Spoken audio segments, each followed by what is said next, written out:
Good morning, everyone. Thank you for joining us on our latest Jefferson Frank webinar. Today, we're looking forward to working with you and focusing on current and future challenges as well as opportunities to retain and hire the highest caliber of AWS employees across North America. A little bit dramatic, we know. Referencing war can feel a little bit too dramatic, but in this instance, it's actually an accurate description. Such is the shortage of available expertise in the market. Each of us, either you as an employer or us as a vendor and recruiting company, are in a battle each day to secure that talent and to nurture it. At the end of the session, we'll make sure that you have access to the full salary survey if you haven't already seen that. To give you a quick introduction, my name is Steve Ray. I am a VP here at Jefferson Frank, and I'd like to thank you all personally for joining. Having spent about 18 years in the technology recruiting space across Europe and Asia, about 5 years here based out of Houston in North America, I'm really excited to work with customers in the digital native and startup space. I'd like to introduce you to my colleague, Brian Harrington, as well. Thanks, Steve. My name is Brian Harrington. I am a VP and practice leader at Jefferson Frank here in the Southeast Territory. Thank you for taking the time to join us today. I've spent nearly 15 years growing niche markets, almost all of that time within the southeastern region of the United States. And I'm thrilled to be joining you today to share some key insights from our salary survey and to help you drive your business forward. Aaron, would you introduce yourself, please? Yeah, indeed. Thanks, Brian. Hi, everyone. My name's Aaron Rees. I'm the Managing Director at Rebura Limited. We are an advanced AWS consultancy partner.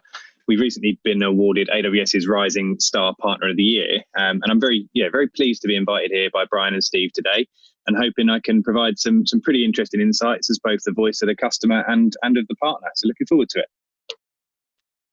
Great. Thanks, Aaron. Quickly looking at our agenda for this morning, we're going to talk through a little bit of information about Jefferson Frank so you can have some background and understanding of us. Aaron's obviously just introduced himself and Rebura. We're then going to talk specifically about the salary survey and the key findings that have come out of that on what your current employees and what prospective candidates have been thinking. And finally, we'll open up to a Q&A session at the very end. So if you do have any questions, please feel free to add them to the chat box as we go through this session together, and we will make sure to address those towards the end of the time. Okay, so let's start with Jefferson Frank. A really quick introduction to who we are. We're the largest AWS staffing business globally, launched about 2.5 years ago, really based on the amazing demand from our customers for AWS professionals as the platform continued to grow at an incredible rate. And we all know that's obviously continuing to grow even faster than it was back then. About 300 consultants based around the world in 18 or 19 different offices. In the US specifically, we go right from New York across to the West Coast with offices dotted through Central Time Zones, Pacific and Eastern. Around about 1,600 AWS professionals we supported in securing work in that time, and a heavy focus on kind of 4 key areas between PaaS, security, data, BI, and DevOps being the predominant areas that customers ask us for help with. Excitingly, to add to Aaron and Rebura's recent success, we have achieved advanced technology partner status with AWS. And we're actually the only recruitment firm awarded that status, which we're incredibly proud of. And we are really well positioned to work with you and our candidates to actually put this kind of seminar and information together. So as Steve mentioned, our Jefferson Frank annual salary survey is an industry-leading report. We've compiled over 60,000 unique data points, including self-reported information from AWS professionals around the globe. This year, our survey includes data on how the coronavirus pandemic in 2020 has affected the industry. and particularly what you can do as a digital native or startup business to overcome those challenges. The salary survey represents a unique snapshot of the ecosystem and the professionals that work within it, and it will allow us to better understand their thoughts, needs, and issues that affect them, the products they use, trends on the platform, and relevant certification. Also, what motivates and demotivates them. Moving on to the next slide. Really interesting to note that in the current AWS ecosystem, over 30% of high demand technology jobs will remain unfilled through 2022. And that's really a result of the really rapidly changing ecosystem.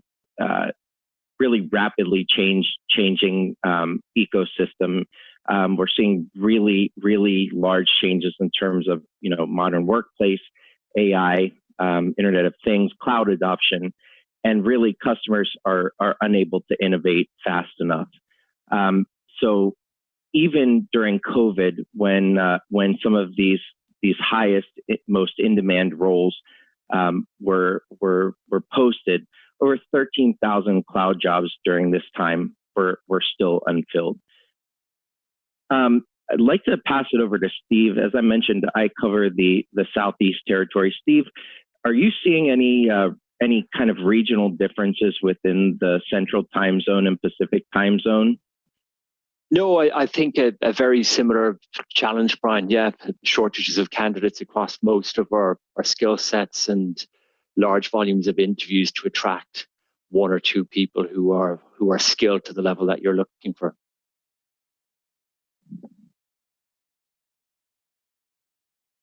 Aaron, anything you're seeing from the Rebura point of view? I think it's been much the same.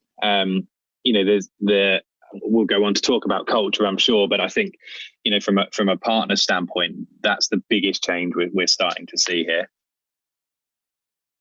So one of the key changes in the market is that we've seen an almost polar shift from employees working from home.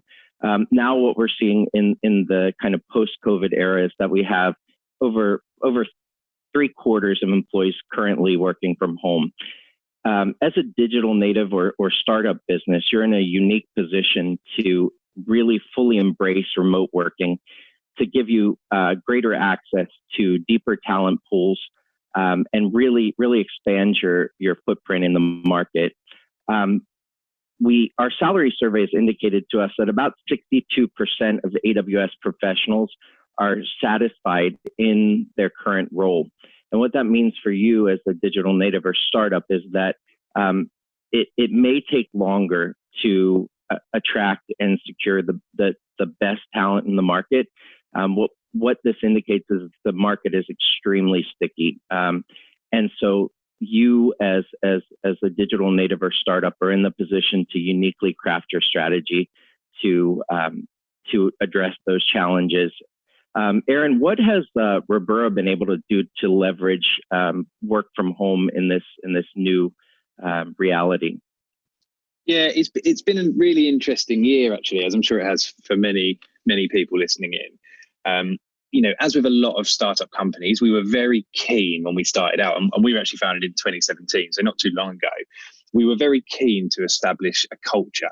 We wanted people to feel like they worked in a good, fun environment. So we did lots of staff bonding, staff initiatives. We did lots of kind of drinks and lunches, and there were incentives. So we always had in our kind of mind that while people might not have to be in the office 5 days a week, we always wanted to be able to have people in. So we always asked that people were commutable and they were happy coming into the office when we needed them to. And obviously, during COVID, we've seen a shift in that. And actually, we've now started looking further afield, and we've moved to fully remote working, but also hiring for that in the future. So we've actually started hiring our support desk first from across the country. And what we found is it's opened us up to a huge new market of people. We're getting more CVs, we're getting a higher level of candidate. So yeah, it's been great for us, but why I think it's so important that everyone understands the results of its salary survey today is that it's also opened up a whole new market to employees. So, whilst it's great for us as employers to be able to go out there, it's also great for employees because they've got access to a whole new bunch of companies now as well. So yeah, really, really looking forward to getting into some of the findings from this and seeing how we can change our strategy as well. Thanks, Aaron. Moving on to the next slide, I'd like to briefly cover a quick overview of how satisfied current employees are based on our salary survey results with a couple of key areas, and really like to tie this back to how career progression, training and development, and location are now really key points in job satisfaction. As a digital native or startup business, you're in a unique position to stay very agile, and you have a huge advantage to use these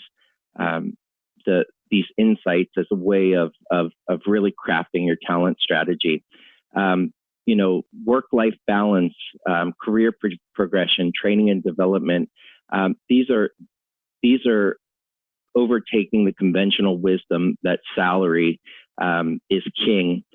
Salary is still a very key point, but these are really key factors in an overall talent strategy.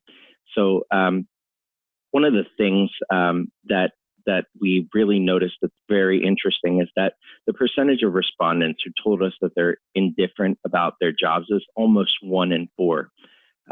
This is really interesting because combined with the factors that you can see scoring poorly in the satisfaction ratings, these are all things that easily reduce churn.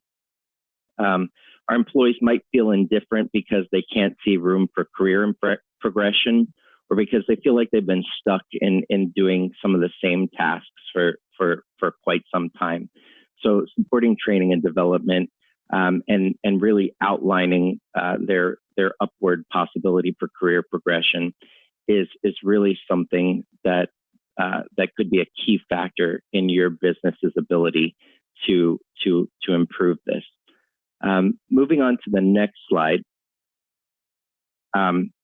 I'd like to briefly just touch on how remote working and your ability to offer remote work is going to be a key factor in your ability to expand your hiring power. We've been talking about remote working as a standard part of any benefits package, but given the importance and how much it can influence job seekers, it really feels appropriate to break down that a little further. At the beginning of COVID, remote working surprised many businesses and pushed them to switch to an offsite setup in many cases in a matter of days. Before COVID, 23% of professionals who took part in our survey worked from home on a full-time basis. This, as I said earlier, has undergone a polar switch now with almost 9 in 10 working from home. The pandemic has fundamentally changed the global approach to work in the workplace, and remote working is now part of our new normal. And any business in planning their talent acquisition and retention plan needs to be especially mindful of this new change. I'm going to pass it over to Steve to give a little more detail on upskilling your team. Yeah, thanks, Brian. Yeah, the upskilling section is really about developing your existing talent and also using it as an attraction tool to gain future talent. And it's a really efficient option for addressing skills gap. With a heavy centering around application development for a large segment of AWS users, DevOps retains its #1 spot as an area where people would like further skill set development in. Coming up behind that, you've got things like containerization, specialist skills that people want to learn more about. And right in the middle there, you can see things like Python with over half of people. Java also scores pretty similarly, that your employees and your future employees want you to help them to develop their skill sets in that space. Looking over to the right-hand side, when you're looking at certifications, these really are essential to ensure that both your current and future employees have the right knowledge to compete in an evolving industry, to make sure that your business is up to speed with what's going on and at the cutting edge. It's really not just beneficial for your employee, it has a huge, huge benefit to you over the longer term if you invest your time and money in it. It actually ranks as one of the highest areas of dissatisfaction when Brian was talking in his previous slide. So it's the number one area that you can make a key difference. And actually, a lot of the time organizations will come to us and say, the biggest challenge is not knowing where to start on an L&D strategy.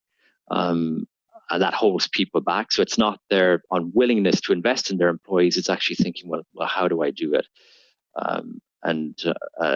There's actually opportunity for you to create simplistic plans, such as dedicated time allotted to learning and development. So even if you don't have the perfect L&D infrastructure, just allocating time for people to study and learn is a critical part of it. Diving a little bit deeper in the next slide into what actually holds people back from pursuing certifications. It's quite interesting that cost isn't the biggest factor. People don't actually reference cost as the biggest challenge. It goes back to what I said a moment ago. It's not having the time and maybe not feeling like their employer is invested in those kind of decisions. So that is something that isn't hugely expensive for us to address as employers to turn around. And there's a huge cultural opportunity in that as well, and that we're actually showing our employees that we value their development, and we value their development as a key part of their job, not as something that they've got to do outside of work to find their own kind of personal time to do. Again, when we were talking about the benefits of doing that, so your employee feels engaged, but it'll actually improve your organization's productivity and efficiency, long-term cost reduction in terms of employee turnover plus their performance, less hiring costs, less disruption due to that turnover, and they're actually creating and bringing new skill sets and information into your organization. And the reason that you started utilizing and getting involved with the world of AWS was to help advance your business. So investing in your people to maximize that potential is surely a really good decision. Coming in on Brian's slide again earlier, the reference to salary. Let's talk about money. Learning and development, investment of time, that kind of culture does score higher than salary, but we all know that the elephant in the room is salary satisfaction. It's something that most candidates in a developing and hot market are going to check. They're going to see what their value is externally. It's not just a number that you take home and cash in your pocket. It is used as a representation of value. You feel like your employer values to a dollar amount. And it plays a really important part in overall job satisfaction. If people feel like they're well compensated for their actual work and effort, they really do feel aligned to the business, are likely to work harder, and are likely to be more productive. Just over half of people feel like they're well compensated, which is great, but that does leave 49% who feel either undervalued or unsure of their value. And uncertainty leads to expression of interest in other opportunities just as much as feeling completely undervalued. What you've got to do is, make sure the salary that you're offering is competitive in the market. That doesn't mean that you have to pay over the odds, and it doesn't mean that you have to break your structures, but it does mean you have to make sure that you're in line with what's happening in the market for people of that current experience. Now, again, if you haven't seen our salary survey, there's a lot of detail in there about different job levels, locations, cities, ratings, etc., for you to take into account. So this information is available to you from organizations like us and elsewhere.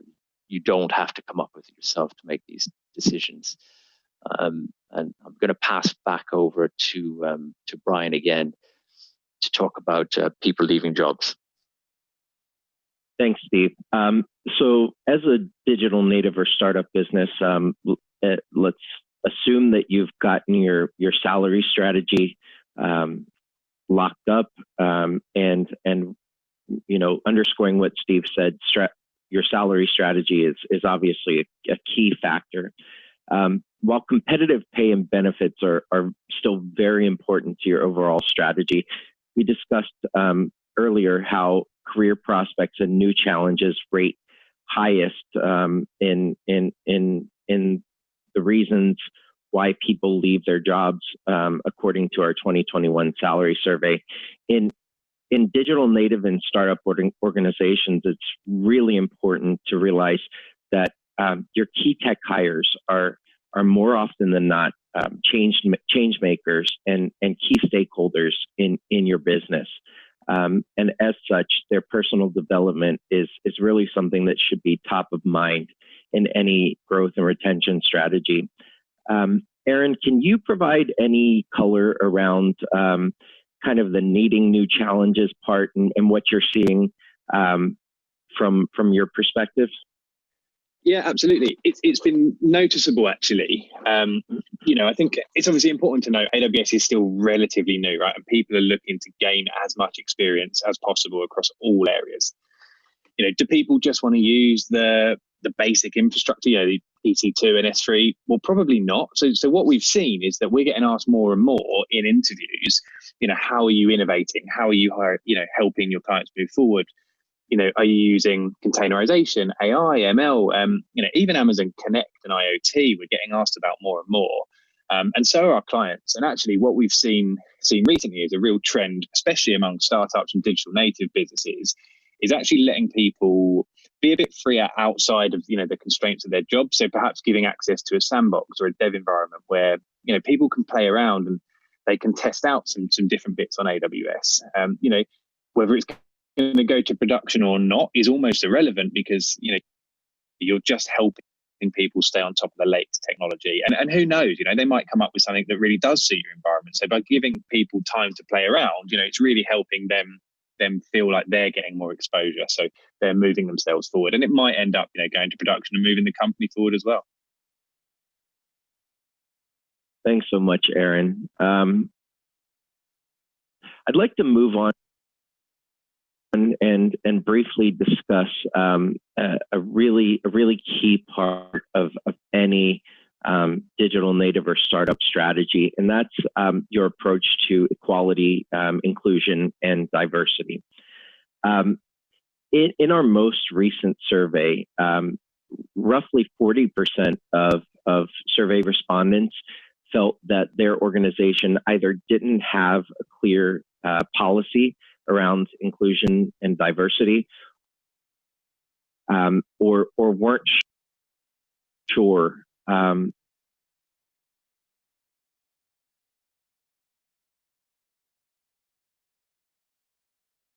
what the company's policy was. As a digital native or startup business, adopting effective diversity and inclusion policies is not only the right thing to do, it's a good business strategy. There's a diversity problem in the tech industry. According to recent studies, roughly 3 out of 4 technology roles are filled by men. And that's a challenge not only because D&I is the right strategy to pursue, but also because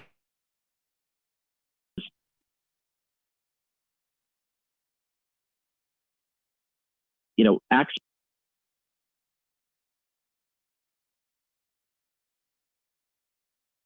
to a wider talent pool is going going to give you an increased likelihood of retaining personnel from diverse backgrounds. It's going to give you a chance to draw upon greater creativity and innovation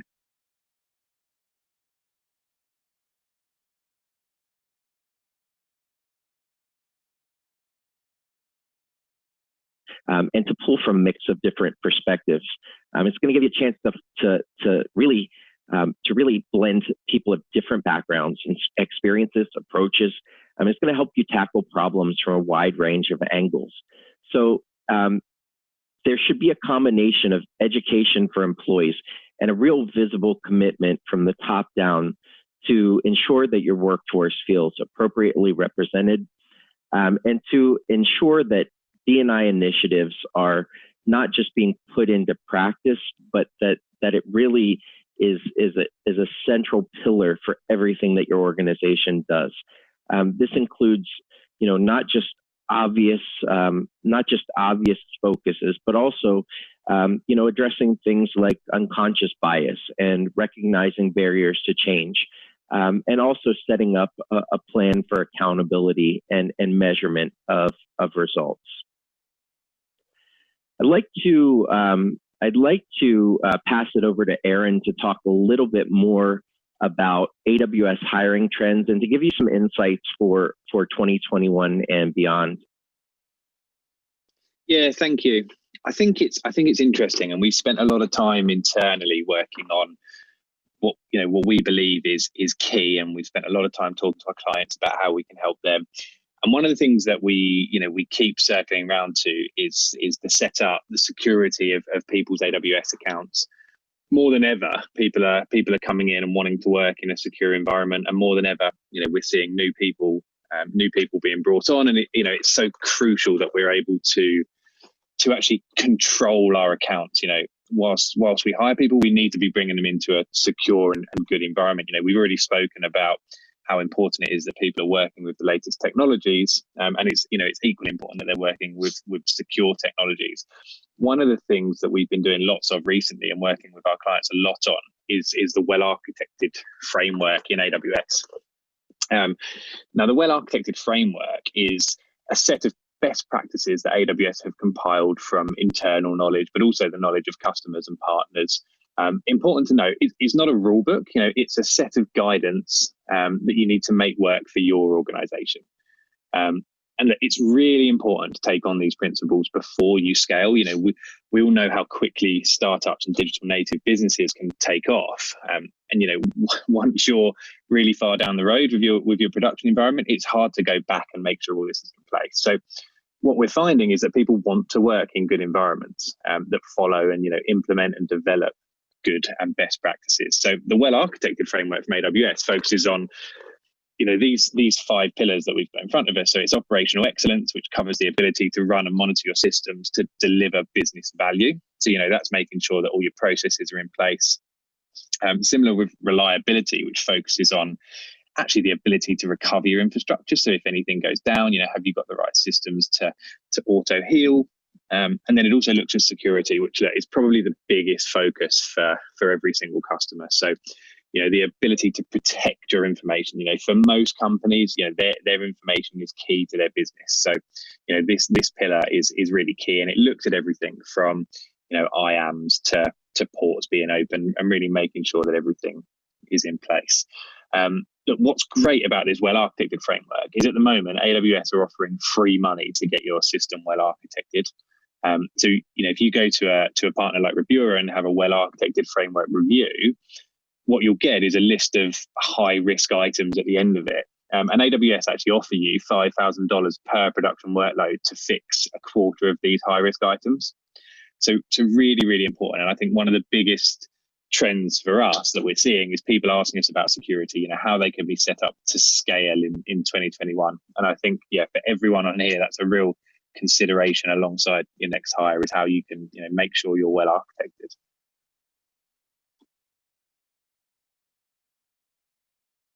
Thanks, Aaron. I want to just touch on a few key points, and we've already mentioned this, but you know, as a startup or digital native organization, you have the ability to engage with candidates on a different level to large, you know, organizations with long existing infrastructure, and you really have the ability to craft a policy from the ground up and to craft a strategy that will help people to want to work at your company, to see that they'll be valued and allowed to express their creative spirit, to have access to the newest tools, to have access to training, to have access to career progression, and really to foster a collaborative, creative, and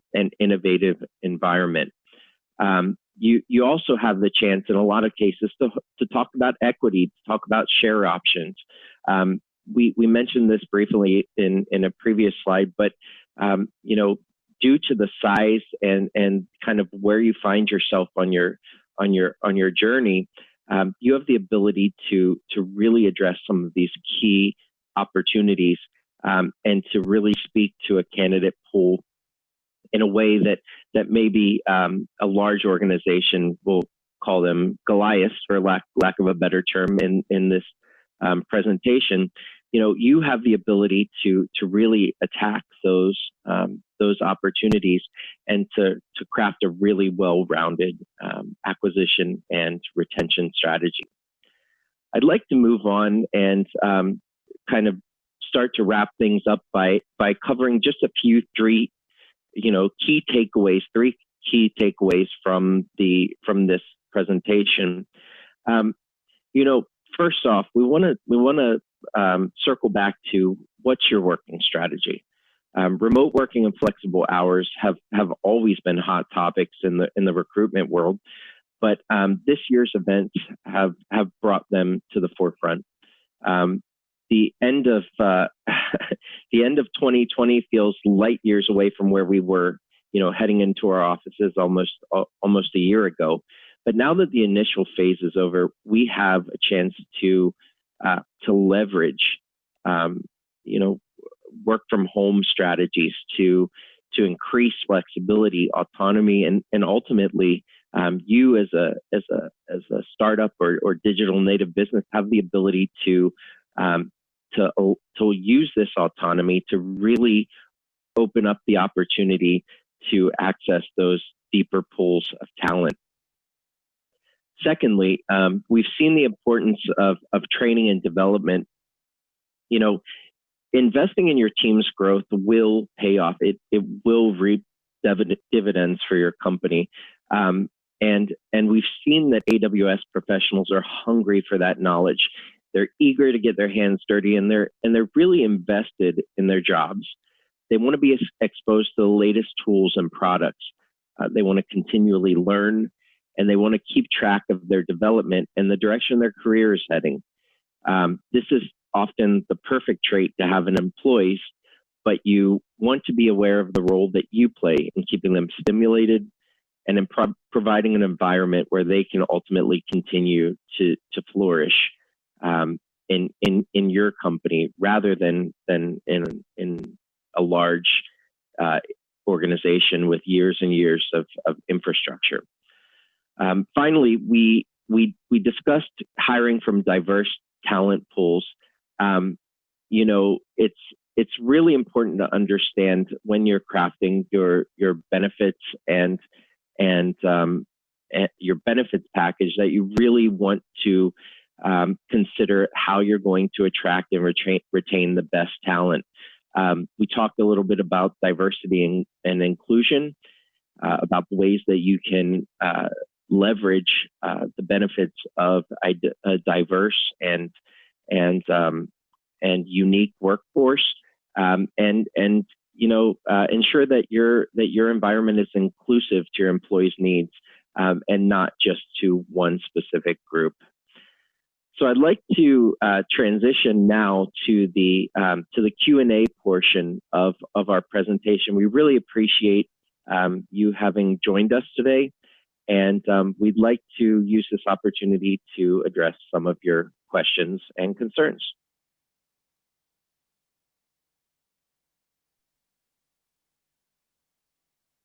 So I'd like to go ahead and ask a question or answer a question that was posed by Israel. Israel asks, with so many talent currently on the market, how can small businesses sort through the noise around key tech hires? Steve, do you want to give some color around that, please? Yeah, really pleased to. Great question. It's funny because we talk about the skills gap and the shortage in talent, but we fully recognize that as an employer in a small business, when you put an advert out there, you're inundated with responses. Those responses aren't necessarily qualified, but there's something that you've got to deal with. Our customers who are doing the best job with that are truly doing two simple things. The first one is having a clearly defined job description and requirements to qualify people against, and to consistently assess people against those qualifying criteria. So those essentials on the job description is the first thing. And the second thing is to have a consistent assessment process. So everybody who do shortlist is put through the same assessment process. And that means you can quickly eliminate the people who apply for the job that don't hit the key criteria. And then within your assessment process, you're putting everyone through the same questions, technical skills assessments, whatever it might be, to give a consistent platform to those candidates. One of the things that you've got to be quite brave on is all applicants understand if they're applying for a job and they don't meet the essential criteria, it's unlikely they're going to get an interview. So it's okay to decline applications who don't qualify to your essential requirements. Thanks, Steve. Really appreciate that. Aaron, I have a question here from William, who's joined our webinar. William would like to know if you have any ideas around managing productivity as it regards a remote workforce. Yeah, it's a really good question. Thanks, William. It's something that, I think all small businesses, and larger organizations have gone through. One of the key things that we found is really, really important is to keep everyone engaged and to make people feel like they're part of a team. One of the things that, we surveyed our staff, and one of the things we found they struggled with was actually getting going. And that could be at the beginning of the day, the beginning of the project. So, depending on the way you work, you'll obviously have different cycles and periods in your business. We actually moved to a way of working where we have stand-ups every morning for the tech team, and we have stand-ups every morning for the commercial team. We have pretty regular, I'd say kind of bi-daily stand-ups for different projects. If we've got projects going on for different customers, we have regular catch-ups like that. Even if there isn't too much to go through, we found it a really good way to get people engaged, to get people into the thinking where they're about to go for a day's work. We found that really, really important, and I think across the board our clients have seen that as the biggest struggle. People beginning to feel isolated, and that can really have a big impact on productivity. And from some of the feedback we've got from clients, keeping people engaged has been the real driver. There are tons of tools out there that can help you manage and track productivity. As a startup ourselves, that wasn't a route we wanted to take, because we want to actually empower our people. We want to trust them. Ultimately, our people are targeted on what they deliver. They have some KPIs on what projects should look like, and if they're not delivered, then that's how they get judged ultimately. So for us, it was all about engagement, and really getting people to a place where they feel comfortable, and that's where we found people would become productive. Yeah, Aaron, thank you so much. High trust, high performance environment. Really appreciate your take on that. I have another question that's come through here around how COVID has changed the hiring cycle. And I'll go ahead and take this one. We found out that the hiring cycle has been much accelerated right now. It's been reduced from an average of 6 weeks down to just about a month. And that's from when a customer is first registering a job with us to successfully placing a candidate. And really that represents a reduction about 33% to what we saw kind of pre-COVID. Interviews now average 2 stages and can be done by a wide variety of different tools, Zoom, for example. And so the turnaround is quicker than arranging for on-site interviews. 82% of the placements that we made just last quarter involved no face-to-face interviews at all, and that's a staggering increase. But companies have the confidence in us, and really during this time desperately need the access to the talent in a quicker fashion. You know, COVID has also brought around changes in the kind of your access as a digital native or startup business to a wider talent pool as you look at possibly now having more remote teams. More than 9 out of 10 of our clients we've placed candidates with have told us that the opportunity will be there to work remotely at least through 2020, 100% of the time, and into 2021. 68% of our clients have told us that they're likely to rehire again within the next 3 months due to increased demand for technologists. So, you know, remote teams give you the opportunity to attract even more applicants. It's going to give you better quality and also allow you to hire from a wider talent pool in terms of diversity, geographic location, and a higher number of applicants will generally mean that quality will increase exponentially. Steve, I wanted to touch briefly here on another question that we've seen come through. It says, you've mentioned that we need to get creative with the benefits and perks we offer to our employees post-COVID-19. What are the benefits that you're seeing that employers need to provide right now? Yeah, another great question, Brian, and it kind of refers back to one of the slides that I think you spoke through earlier. Remote working and flexible working was the one thing that everyone would write down on their wish list in 2019, and they saw it as a huge benefit. With what's happened in the last 9 or 10 months, that is just a standard operating procedure for organizations. So that is no longer something that you can say you're offering. It's actually something that you need to do. So employees and prospective employees are actually facing different challenges and motivators. Aaron referred to it a second ago about working from home. Disconnecting from your home office or your kitchen or your living room is pretty difficult. So employees are actually interested in perks and things like gym memberships, vacations, where obviously COVID appropriate travel is allowed, Netflix subscriptions, things that they didn't ask for before, people are asking for now to help them separate home from work when it's all blurred. And then clearly, with health being such a major concern for everybody this year, if healthcare plans aren't something you've spent much time thinking about, you're going to get asked more and more during the course of the next year from prospective candidates and probably even your existing employees as they think about the impacts of what this pandemic has had. Thanks, Steve. Really important point, around healthcare premium costs, but not just premium costs. More and more employees that we're seeing, or candidates rather, are interested in what the potential future out-of-pocket costs could be around healthcare. So something that you might not consider in a hiring strategy, but absolutely critical in this day and age. At this point, it doesn't look like we have any more questions here, so I'd like to go ahead and wrap this up.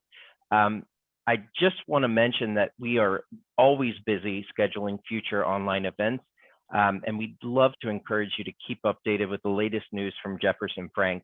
The easiest way to do so would be to follow us on social media. We're across Facebook, Twitter, and LinkedIn.